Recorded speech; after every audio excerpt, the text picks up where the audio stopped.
So it's good that you touched on the fact that you're already running an NGO and all that. But first things first, I want to ask you about what are you doing in the UK? You're from Nigeria. What are you doing in the UK? I will try to be honest as best as I can, and I would. Yeah. I don't want Please, to. I that's don't why want you're to. here. I'll try not to be diplomatic, and in this.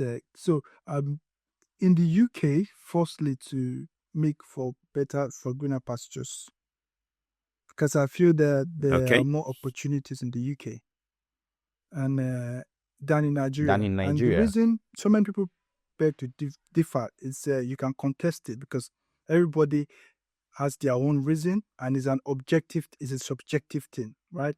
So subjective, it means that for you, maybe not. For me, it is. And my point is, the reason is this. Nigeria, for me, doesn't reward hard work.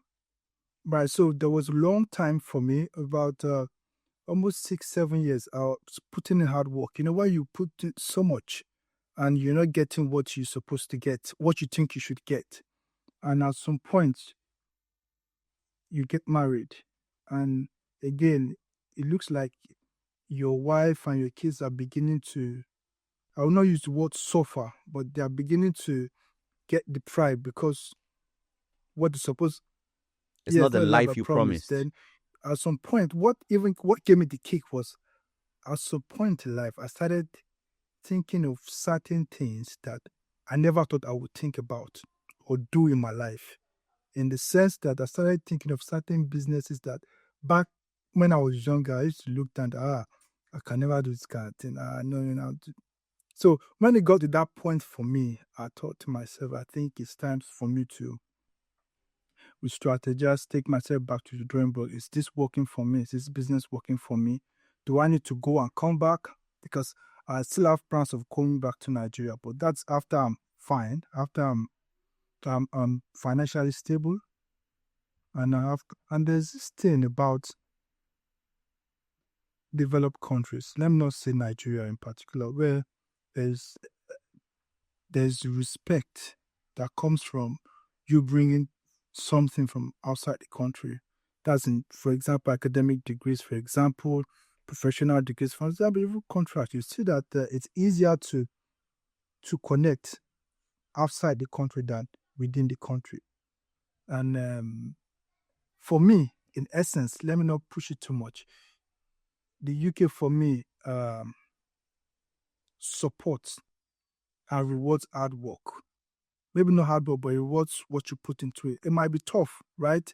Everywhere is tough, but if you listen well to the way I'm talking, I keep saying for me, because the thing about this thing is for you it might be different, and some people might go or listen to this and be like, "Oh, he's talking rubbish. Nigeria is fine. It's not the problem. I love Nigeria. I have brothers in Nigeria who are doing fantastic. They are living life, chopping life big time. And every time we sit down together, we have this talk. And they say, "What are you doing here? Come home, this. I say, it's fine for you. But for me, I think this is better." And you too, it's Yeah, it's fine fine for you for in me the in the UK, UK. you understand? Because there are certain points, there were some points in my life that there were really low points for me. And I feel like when myself and my brother were having this talk, I feel they didn't get to that point. And that's why they don't still understand why I had to move. Because I got to that point. You got to a breaking point. Yeah. A tipping point. And you had to make that and I had decision to move. Japa. To move. I had to move because, when you sit down, you look at it, you look at this 10 years from now, and say, "Oh, what do I think?" And you're not seeing the vision, you're not seeing the thing working, you're not seeing anything working.